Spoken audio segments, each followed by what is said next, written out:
Hi, still me, Nico.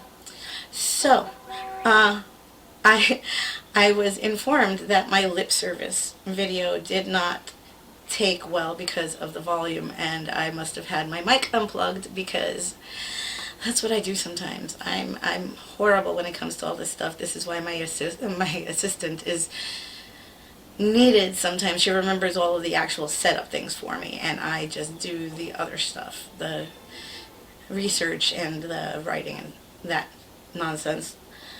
Um, so yeah, the lip service video came about because I was talking to somebody and I used the term lip service. Well, they're paying lip service to this or that, and they looked at me like I had 10 heads growing out of my neck. And I always it kills me when I use things, certain phrases that, okay, they aren't commonly used now, but it wasn't that long since they've been commonly used. So when they look at me like this, I just have to sit there and be like, oh my God. So this is what the phrase means. Now, uh, in order to define lip service is like that chick that says, yes, I love you and only you. And then when you step out and go to work, she's doing the other guy, telling him, I love you and only you. And it kind of gives those people the feeling of importance because of what she says, but she doesn't mean it. She's just paying lip service to them because of the words that come out of her mouth. She says so. She doesn't necessarily mean it. That is the example we're using for lip service today. Now, I find a lot of people using or paying lip service to a lot of different things. Some people pay lip service to their family. Oh, yeah, yeah, don't worry, Grandma, I'll get it for you. Don't worry, I love you, and then they step out the door and they forget and they don't care. Um, there are people who, and closer to the holidays, I realize this much more often, um, don't even know what their holidays are or why they're celebrating them. They just know it's that time of the year, and they have to buy presents and give presents and be at so and so's house by a certain time and eat such and such dinner. And it's always a thing, but it's more of a routine than it is paying homage to whatever the cause of the holiday is.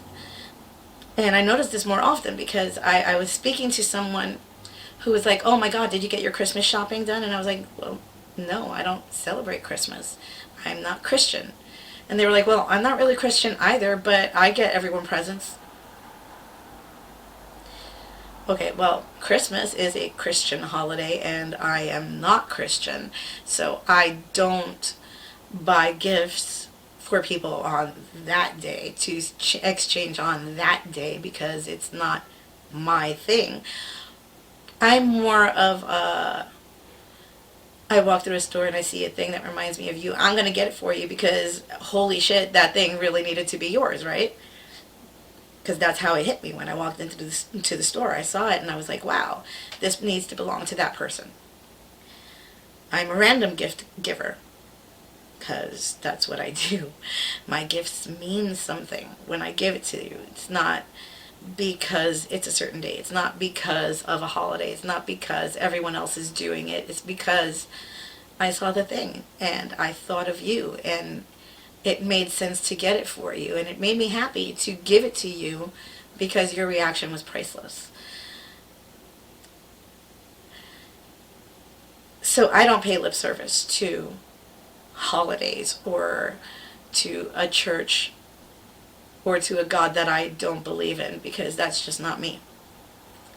But I see a lot of people doing this and I don't understand it because they could save themselves, one, a lot of money, two, a lot of headache, because I see a lot of people who are like, well, we did Christmas at his parents' house and now I have to go do Christmas at my mother's house and we have to run off and one day we're here and one day we're there, and the holidays become a very stressful thing for new couples specifically, or couples with children, or single parents who have to share their child with the other parent. And it gets to be way too much, and all of this over lip service because this is a thing that most of these people that I know don't even believe in and they don't really care about. They just do it because they're going through the motions of doing it. I can't see myself paying lip service to anything. Not to a partner, not to a religion, but then again, I'm overtly honest. I can't help myself. You ask me a question. Okay, so if I'm saying something sarcastically, like, oh, I'm a compulsive liar, and you ask me if I am, I say, no, I can't lie to save my life. Because my instinctual reaction is to tell the truth. So if I say something sarcastically, or if I say something to try to mislead you, and you call me on it, or you ask me a question, I will turn around and out myself because it's my instinct. Even if I'm not trying to, even if I'm trying to, mislead you, I will fuck myself in the end and I will turn around and, well, no, I'm not a compulsive liar. I suck at lying and I can't help myself.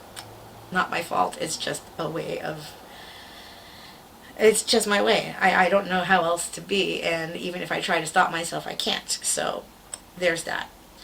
Um, So right, yeah, I don't understand people who pay lip service to this, or that or the other. It doesn't make any sort of sense to me, and I see a lot of people doing it a lot of the time. And to me, they are the majority, so they are, I guess, the rule, and those who don't just pay lip service here and there, they are the exceptions to the rule.